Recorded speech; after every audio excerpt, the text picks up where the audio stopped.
Hey there, it's Nick. And it's Leah. Real quick thing before we get going.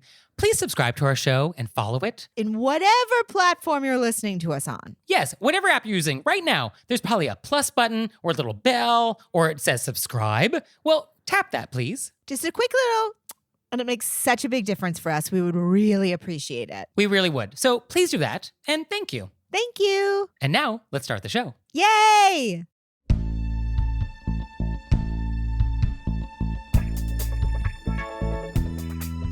Do you play the flute? Do you slam car doors? Do you text your hosts at the last minute? Were you raised by wolves? Let's find out. Here are things that can make it better when we have to live together. We can all use a little help. Some people don't ask themselves, were you raised by wolves?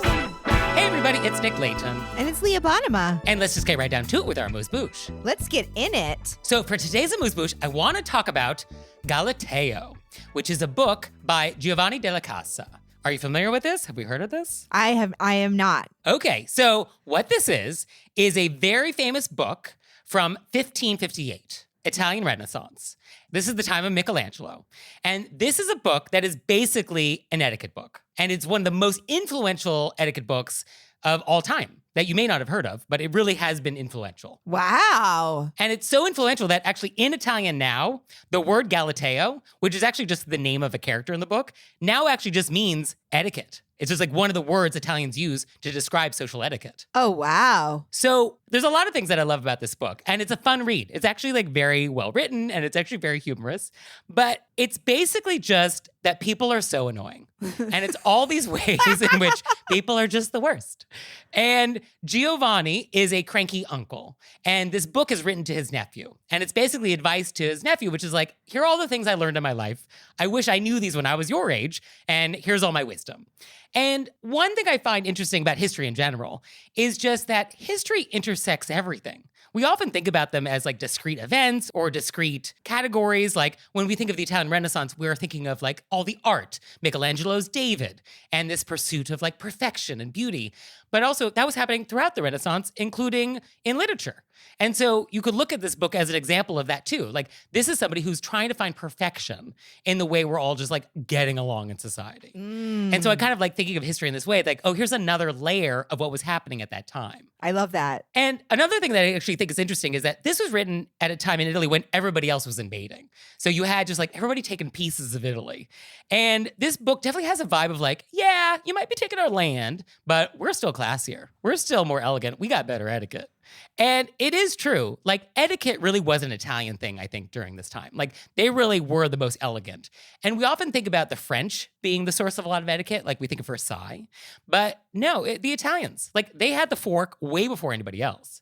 It was actually Catherine de' Medici of like the famous Florentine Medici family. She married a French guy and she brought the fork with her to France. And then the French people got on board with the fork. So, you know, the Italians, very influential, very influential. And Nick's not just saying that because we're Italian. Yes, sono italiano. See. So there's a lot of great advice in this book, and a lot of it makes sense. And a lot of it's like, oh, is this still a problem? Like, have we not solved this in 500 years? So, like, please wash your hands. Don't sneeze on people. If you leave the bathroom, like, pull up your pants first. Like, don't adjust yourself as you're, like, walking back to the dining table. All good advice. He mentions that he doesn't want you to sniff things too closely. Like, don't sniff your food or your wine because, quote, the reason is that from his nose could fall those things that men find disgusting, even though this is perhaps unlikely. So, like, there was some concern about boogers falling on other people's food. I guess that was a concern. And similarly, quote, it is not proper to clean your teeth with a napkin, nor should you pick at them with a fingernail or a twig, nor should you do this to your ears, for these are hideous acts. Imagine you just grab a twig. Twig, yeah. He also describes there were some people at this time who had a toothpick on a necklace, Like, so you would always have a toothpick handy? And he's like, don't do that. Was it a metal toothpick? I don't know what the design is. I mean, maybe it was metal, maybe it was bone, but it was sort of like, oh, BYOTP. And so he says, like, don't do that, because it's like, are you a glutton? Do you carry around a spoon around your neck too? He also says, don't make noise. Quote, there is a difference between the eating of men and pigs. So it's like, okay, this is a universal advice that is still relevant. He also lists like other things he finds rude. One of them that caught my eye was those who occasionally pull a letter out of their pocket to read. And it's like, oh, that's interesting. That's kind of like pulling your cell phone and doing that in front of other people. Like, oh, that's still rude. 500 years later, we're still doing it. Still rude. He also says, quote, worse yet, the one who brings out a fingernail scissor and devotes herself to clipping or filing her nails. Woo! Renaissance Italy, also a problem. New York City subway, today, Renaissance Italy. Yeah, we have not come far enough. Literally exactly the same problems. It's literally, when I saw that, I was like, how is this in this book? How is this still what? Yeah, that really blew me away. Then he goes on to talk about things that just annoy him, which I don't know if these are really big problems, but one is, you must watch your singing, especially solo, if you're tone deaf and sing off key. Few can resist this. In fact, it seems the less one's natural musical talent, the more one sings. This feels like it's like an interpersonal problem in his life. Yeah, I feel like he had some neighbor Yeah, it's who a neighbor. like was a big singer and like, oh, that's real annoying. Yeah, probably people in his life knew exactly who that was. That Yeah. probably wasn't some veiled, like vague thing. It was like, oh, no, that's Luigi. Yeah. Luigi has been annoying him next door. Yeah. And he also says, don't annoy people with your dreams. No one wants to hear about your dreams. Like when you wake up and you had a wild dream, he's like, don't tell people your dreams. This is annoying. And quote, by and large, idiotic. So he's like, don't do that. He says, actually, the only thing worse than telling people stories about your dreams is lying to them. Like that's the next step. Telling about your dreams and then lying to them. Like there's nothing in between. Well, he's really put that up there. Right? Because he says that like, oh, at least with dreams, like there's some truth to it to you at least. Where lying, like, oh, there's no truth anywhere. So at least dreams, I guess, are slightly less worse because like, at least you believe it. Yeah, no, he's really not into like hearing about people's dreams. But this is what happened before you had the internet and like streaming services. Like what else did you do? You just had to tell people stories about your dreams. I mean, it's still happening because I know two comics who have a joke about how much they hate when people tell them their dreams because it makes no sense to anybody else. And you're like, why am I being told this? Yeah, why am I on this journey? Yeah. Another thing that caught my eye in the book was one should not take off his clothes, especially not his stockings, in public. That is where decent people would be found. That's where the decent people are? Yeah, and immediately I thought like, oh, that's like taking your socks off on an airplane. Yeah. Why have we not changed? But the last part of the book that really caught my eye is there's this whole animosity around playing the flute. And I feel like he must have had some neighbor that sang too much, and then he must have had some neighbor that like was playing the flute, and it just annoyed him to no end. Because he talks about this Greek myth about Athena. Athena invented the flute. And she was playing the flute one day, and she saw her reflection in a stream. And she's like, oh, I look so ugly when I play the flute because like my face contorts. And so she like threw the flute away and cursed it. And so Giovanni says, quote, in truth, she did the right thing. No one should play the flute. And he says, unless the individual be in such dire straits that he must play it professionally and for pay. Otherwise, no one should play the flute ever. So don't tell Lizzo. But. I won't tell Jethro Tull either. Right, or a lot of people. Yeah. So those are just like some things that I thought were fun. But yeah, Galateo, interesting, fun read. So you can check it out. I'll post a link to it in the show notes if you want to like get a copy. But yeah, I kind of recommend it. I love it. I also love the idea that it's like the renaissance of how we behave. It is. Yeah. We're always trying to be reborn as better, more polite people. And clearly it hasn't happened. Yeah. Well, we are still relevant.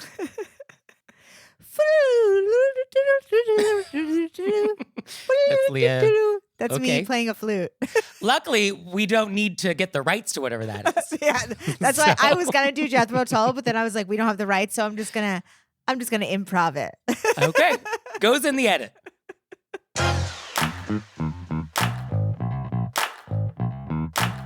And we're back. And now it's time to go deep. Deep and sitting next to somebody driving. Yes. So for today's question of etiquette, I want to talk about being a passenger in a car. And we've talked about, I think, things around this idea. Yes, I think last time we talked about driving, we're just more like on the road. And I think we did make a promise that at some point we would come back and we would talk about things going on inside the vehicle. And we keep our promises. We do. And so here we are. That's on a top of etiquette list, I do think, Yeah. keeping promises. Yeah, oh, for sure. Oh, yeah, no breaking promises, etiquette crime. The worst. So in the car, the number one thing on my list is don't touch. Don't be touching things. Don't be touching the radio. Don't be touching the temperature. Like, don't touch. I think that was kind of like my number one note. I was thinking about this, and I think up at the top with don't touching is don't be directing. Okay, like backseat driving? Yes. Ah, Some people just can't not be the drivers. right. So when they're riding, they just are continuing their driving experience next to the driver. Right. Okay, so don't do that. Don't do Yeah, that. Let the driver be the captain. Yeah, and then when it's your time to captain, you get to captain. Obviously, if that's different if there's like some emergency situation happening that you see that nobody else does. I'm not talking about that. Oh, sure, yes. Yeah, don't like be polite and then like crash into something. Yeah, then Because be like, you oh, saw I it, didn't but want to bring it up. say anything. Right. Yeah. So there's a balance. There's a balance. Related to that is the idea of like opening up things. So it feels like the glove box is kind of like a medicine cabinet. Like I don't think we snoop in a glove box. Yeah, we do not. I would put that in the no touching. Yeah, that's bold. It's very bold. Also, I wouldn't put your feet up on the dash. Well, that's unsafe because there's probably an airbag in there. But yeah, I don't want your feet up there.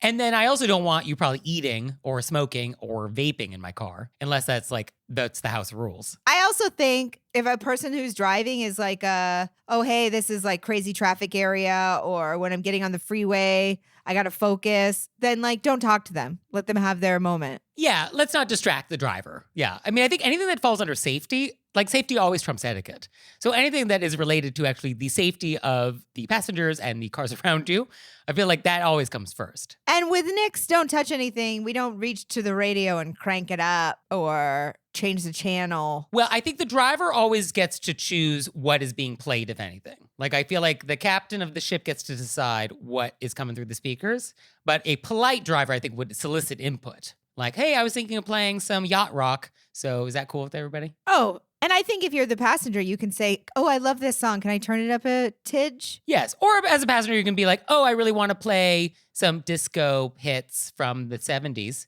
Is that cool? Like, I think you could ask if nothing's being played. I think you can ask. Oh, I made a road trip mix for us. Can I play it? Sure. Love a mixtape. Yeah. And then I think if we spill anything or drop anything, we pick it up when we get out. We're like, oh, I spilled this. Let me fix it. Yeah. I mean, I think it's sort of like the same rules of being in someone's house. Like if you spill something or you damage something or you make a mess, like you have to help clean that up and like take Yes. responsibility.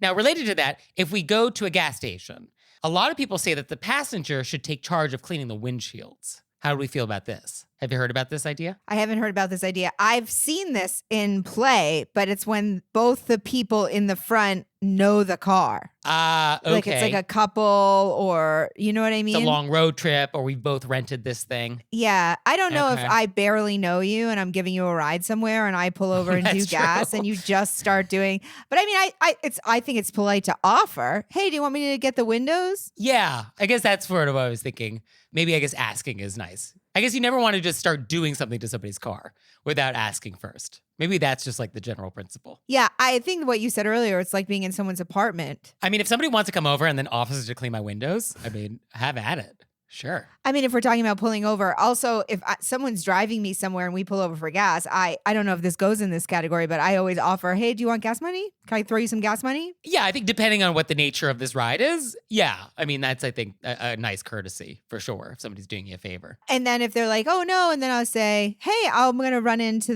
can I get you a beverage? And also when we're stopping, another thing to note is just like be gentle with the doors. I think car owners don't love when their doors are slammed. Certainly if they're still in the car, like, oh, that's very loud. Like you just want to just close it and the door will latch. Like those latches will work. Treat it nicely. Yeah. I also say I'm driving and the person next to me gets a phone call. Mm-hmm. I would appreciate it if before they started talking at full volume in a closed vehicle, they say, would you mind if I take this call? Oh, yeah. Yeah. I think that's good. Because I've been in a car before where someone took a call, and I mean, it was like 25 minutes of them full volume. And I was like, wow, this is great. Glad to be a part of this. And obviously, sometimes you got to take calls, but I just run it by the driver. Related to that, if you're going to take a call and it's on speakerphone and someone else is in the car, it is polite to announce that to the other person calling. Oh, yes. Hey, this is Leah. You're on speaker. I'm in the car with Nick. Yeah, do that. Because I can't tell you how many etiquette crimes have come about when that didn't happen. Oh. And then you start talking about the person in the car, and then it's sort of like, oh, hey, caller, it's Nick, who you were just talking about. How's it going? Or you share something horrible. If you want to talk about me behind my back and I overhear and it's all nice stuff, oh, I'm great with that. But that's never what this is. No, I mean, if you share something horrible about your life that you would never have told a third person, you're only telling who you thought you were on the phone with. Oh, I'm divulging something, thinking that it's just Yes. a one-on-one conversation and I happen to overhear. Oh, that's kind of fun. Sure. But yes, I think we want to not do speakerphone and not announce that to other people in the car. I also think, and this is very maybe particular, if you're the rider and you get into the car and you're sort of like on one, you know what I mean? You're on a tear and you just talk the driver's ear off from point A to point B, it's a lot. Okay. Is this a rip from the headlines of your life? This is ripped recently? from the headlines of my life, yeah. Yeah, I mean, it is nice to not be on a tear and talk the driver's ear off for 40 minutes. Because that person is trapped. Yeah. Well, some people specifically use that trapped audience knowing you can't get away. Like, it is strategic. And I'm not talking about it's like a friend who's having a bad day. I'm just talking about people that just talk nonstop and you're like, I cannot get out of here and I'm trying to drive. And it's so much. Yeah, no, don't do that. Sometimes silence isn't bad. No. Yeah, no, you don't have to fill the void. We can just sit here. Yeah, you can just enjoy it. Solitude. It's wonderful. Listen to some flute music. Yes. Some soothing flute music. Well, you can't see their ugly faces contorting when it's just radio. So I've maybe seen it's a fun. lot of people play flute and it does not seem ugly to me at all. It's really not a problem, Giovanni. It's fine. It's totally fine. So those are some thoughts about riding in cars. I guess at the end of the day, it's just like treat it like someone's house, right? Is that just sort of what it is? Yeah, I think it's treated like someone's house. Yeah, you're not going to go to somebody's house and like change their AC settings. You're not going to change their radio. Start looking through drawers. You're not going to just like leave wrappers around the floor from your burger, right? Ideally, you're not. Right, because like a guest in my house, if you do those things, I'm not going to invite you back. So if you want to be in my car again, yeah, let's treat it with some respect. Imagine if somebody did do that and you just pulled out your phone and started filming and you're like, I'm sorry, I'm going to have to throw this up on the gram. Well, yeah, because now anything bad happening to me, etiquette-wise, is now content. So on some level, like, I'm not annoyed by bad behavior anymore because it's like, oh, I can use this. So I'm making lemonade out of all this. But if you don't have an etiquette podcast and cannot turn all the bad etiquette crimes happening to you into good content, then yeah, ideally, everybody around you will be on their best behavior. Or you can film it and we can go back to public shaming. I mean, Yeah, film it and send it to us, and then we'll use it. Sure. So safe driving. I do feel like from the beginning to now, we've gotten we're just like public shaming. Well, I mean, at the end of the day, shame is kind of a component of etiquette. Like, if we did not have society basically saying, like, oh, don't do that. We've agreed as a society we don't do that. Like, that's one mechanism by which etiquette works. I know, but I feel the more and more I'm alive, Mm-hmm. the people that are the biggest etiquette crime makers Mm-hmm. have no shame. Yes. Yes. Well, like serial killers, some etiquette criminals feel no remorse. Right. And for these people, they will continue committing crimes until they're caught. Well, I think even when they're caught, they don't feel bad about what they did. They're like, I just got to not do it by that person. Yeah. And what do we do about these people? We just have to lock them up forever. Same solution. This is a great parallel to draw between serial killers and serial etiquette crimers. So those are some thoughts about driving in cars. If you have other ideas for us, we may revisit this again. It's an important topic. We can't exhaust driving in one shot. So No pun intended, because cars have exhaust. all right. So please let us know. The wheels are turning. So if you have any more ideas. Yes, and then we'll all be on the road to better etiquette. Boom! Yes! And now it's time for an intermezzo. Intermezzo. So this episode is brought to you by Rocket Money. So Leah, what is Rocket Money? Rocket Money, which is formerly known as Truebill, is a personal finance app that finds and cancels your unwanted subscriptions, monitors your spending, and helps lower your bills. That's right. This legitimately happened to me this month where I'd completely forgotten because it was a yearly subscription. And you think, oh, a year. And then 40 years later, you're still arguing. They'll do that. They handle that. Right. And what you do is you just find the subscription you don't want and you press cancel. And then Rocket Money will cancel it for you. There's no more long hold times with customer service or tedious emailing back and forth. Or crying. I did a lot of crying. So you can stop crying and throwing your money away, cancel unwanted subscriptions, and manage your expenses the easy way by going to rocketmoney.com/wolves. That's rocketmoney.com/wolves. rocketmoney.com/wolves. And now it's time for an intermezzo. Intermezzo. So this episode is brought to you by Sunday. So Leah, what is Sunday? Sunday is everything you need to get the lawn you've always dreamed of. That's right. Sunday is easy and affordable. Some lawn care services cost more than $1,500 a year, but Sunday's full season plans start at just $109. And they only use ingredients that you can feel good about, which was why I liked Sunday. I thought Sunday was a good mix for us because there's no harsh chemicals, so it's safe for your pets and your kids, which is very important to me. Yeah, you just simply apply, let it dry, and then you're back to enjoying your yard. And Sunday is offering our listeners 20% off. Full season plans start at just $109, and you can get 20% off when you visit getsunday.com/RBW. And that's Sunday, SUNDAY, like the day of the week, not the ice cream treat. So that's 20% off your custom plan at getsunday.com/RBW. And we're back. And now it's time to take some questions from you all in the wilderness. Ow! So our first question is, quote, "My son's father and I divorced about 12 years ago. We didn't have a particularly bitter divorce. Tension, yes, but we're over it. We communicate and work together in regard to our son, and our son is now 21, so I rarely, if ever, speak to his dad. Mostly holiday and birthday wishes. My son informed me that his dad is remarrying. His dad has not shared the news with me, at least not yet. I'd like to acknowledge the wedding and marriage by getting a gift or card when the time comes. Is this tacky? A reminder of the past? What is the ex-wife's etiquette here on her ex-husband's remarriage? I'm happy for them and wish them the best, but I also don't want to intrude." Hey, I think our letter writer is so lovely and thoughtful. Very thoughtful, yes. My immediate thought, which definitely does not necessarily mean that it's the correct thought, but my first thought was, I don't know if you ever see your ex-husband, maybe you're at an event, like a college graduation or a work thing for your son. You could say, hey, so-and-so told me that you were getting married. Just wanted to say congratulations. That's great. My sense is that we don't run into the ex at all. So if we want to express best wishes, we would have to actually do that specifically. We're not going to run into this person. In the same vein, I don't think there's anything rude about being like, I heard you were getting married, wanted to say congratulations. I wish you both all the best. Yeah. I think my first thought was that in etiquette, there's often two sides. There's the how something's intended, but also how something is received. So this is intended well. And so I think the question is, how do we think this is going to be received? And is it going to be received in the spirit in which you want to be giving it? And what does the new wife think? I think, how is the new wife going to interpret this? I think that was kind of a thought I had. Another thought I had was I think the default setting in general should just be we should do the nice thing. Yes. If we have the opportunity to do the nice thing, let's start with that as the default setting, and then we can work backwards to decide, is that actually the nice thing? Should we actually do that?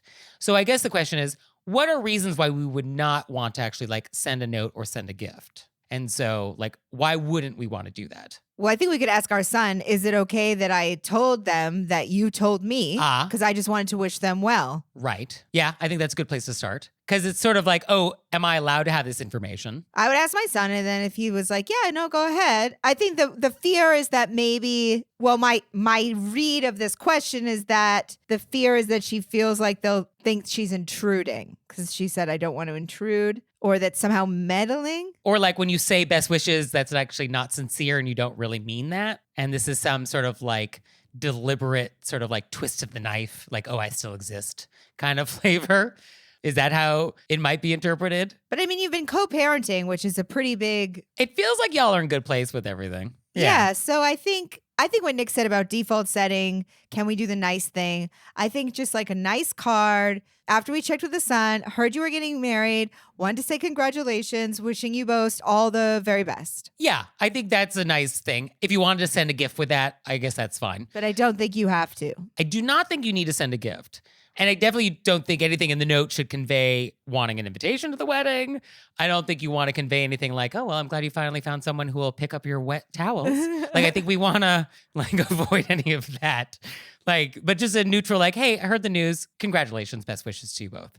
And I think that's nice. I think so too. So our next question is, quote, should you say please and thank you to Alexa and Siri? I obviously do. Do you? Okay. I say please and thank you. And Dustin has actually said that if the machines rise up, at least our house will be good because I've been so polite this entire time. I mean, funny you should say that, because what I specifically wrote down to talk about was during the singularity, when the AI does the purge of all the humans that weren't on board, only those that weren't critical and that were nice will be saved. Everybody else will be purged. And so I think you'll be safe.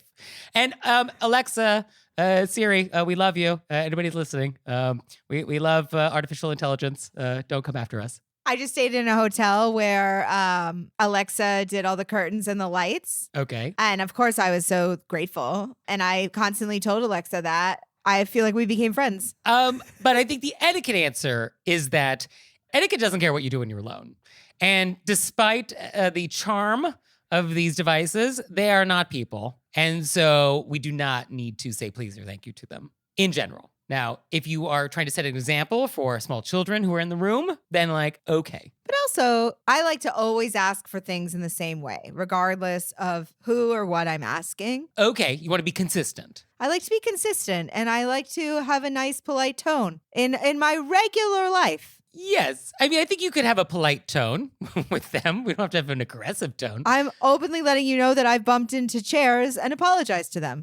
Oh, Okay. Sorry, didn't see you there. Okay. It's just how I like to live my life. Yeah, I mean, I prefer that if there's the temptation to let rude behavior to your smart devices bleed into your behavior with like actual humans. So if you're worried that might happen, then yeah, I would rather you just be polite to all things. I think let's just be polite across the board. And if you've seen The Terminator, Okay.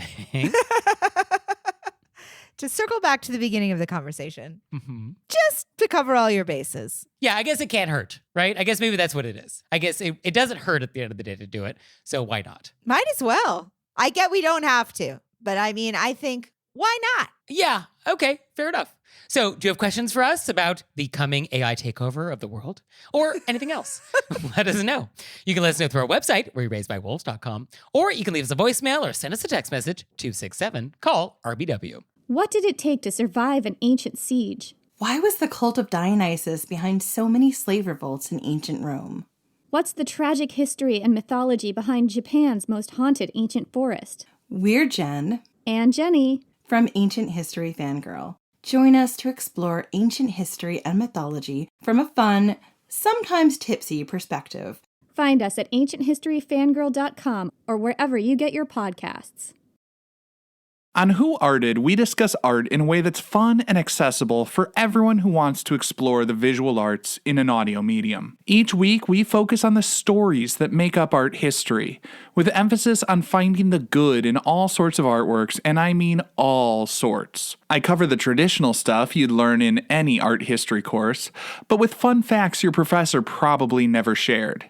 Art is all around us, and art should be accessible for all of us. Who Arted is dedicated to celebrating the artists and artworks that shape our perceptions of the world, while helping us envision a better tomorrow. So please follow Who Arted wherever you get your favorite podcasts.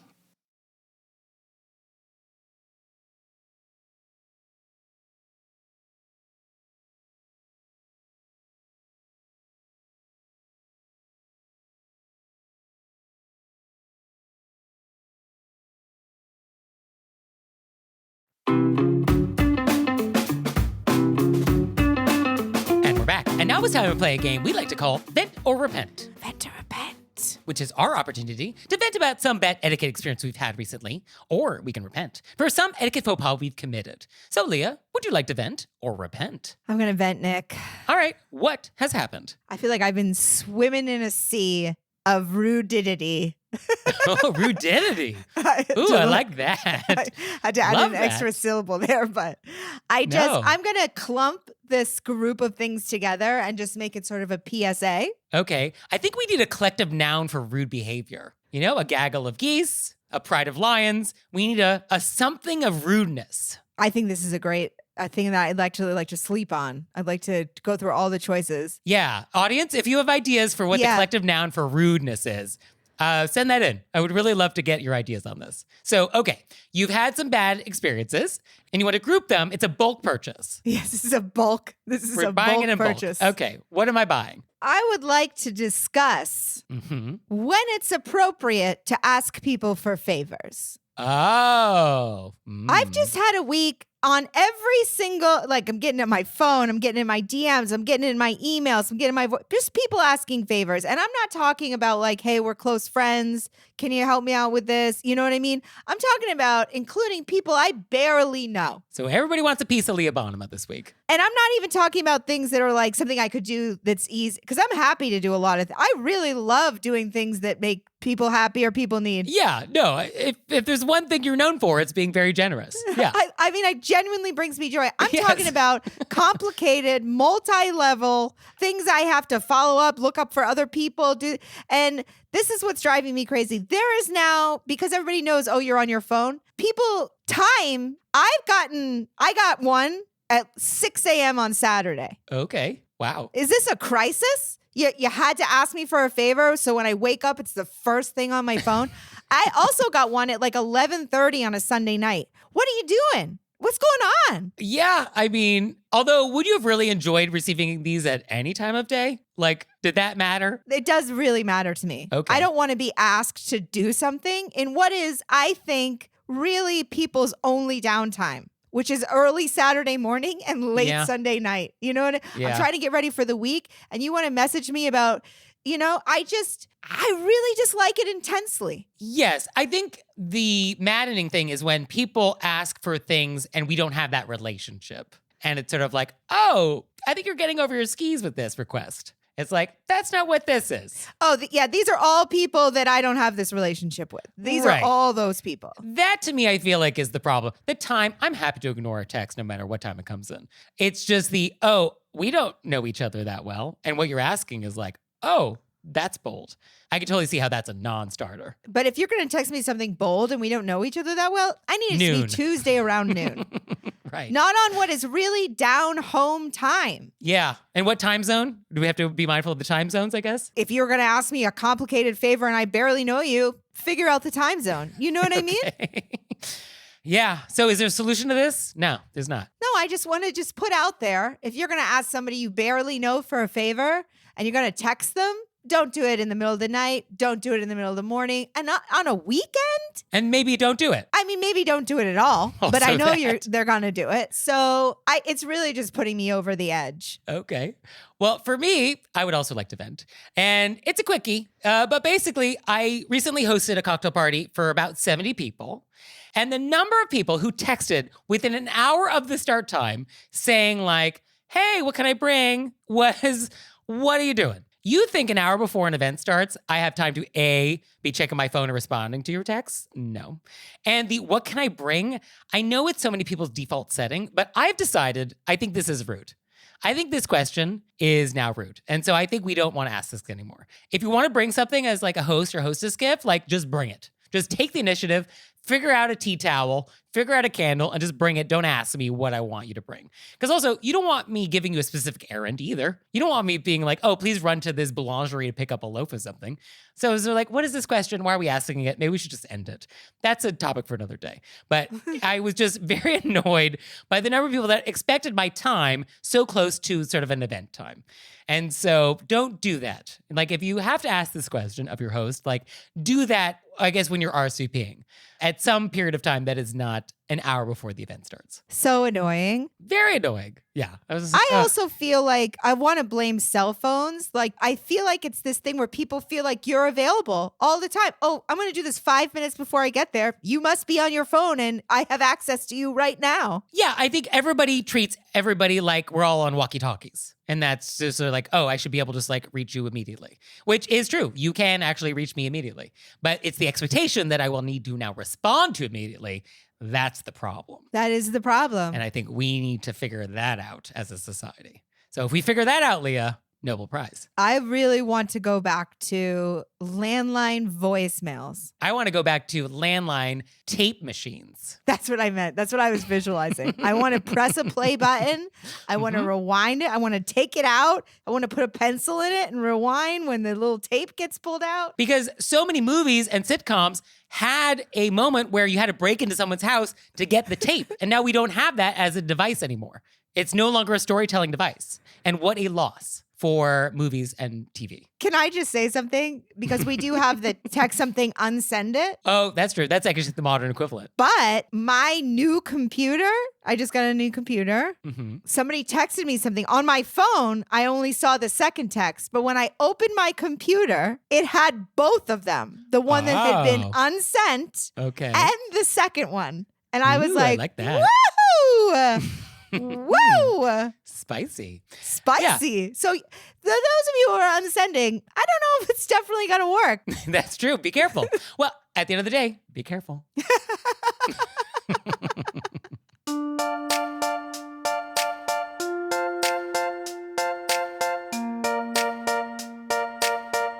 So, Leah, what have we learned? I learned about Giovanni della Cassa and his amazing etiquette book, which actually sounds very funny as well as helpful and a precursor to all of our modern day still going on problems. That's right. And I learned that you will apologize to furniture. I feel like had you been asked prior, you would have guessed. That's true. Yeah, if I was asked the question like, oh, does Leah apologize to inanimate objects? I would be like, yeah, probably. Because, chairs were once trees, which are alive. So I just want them to Shel feel... Silverstein book. Oh, I see. Oh, okay. Well, thank you, Leah. Thank you, Nick. And thanks you out there for listening. I'd send you a handwritten note to my custom stationery if I could. He would. So for your homework this week, we want you to subscribe to our newsletter and follow us on Instagram. We are doing fun stuff in both of these places, and we worry you're missing out. So don't miss out. Sign up and follow us. Don't miss out. Don't miss out. No need for FOMO, and we'll see you next time. Bye. Bye.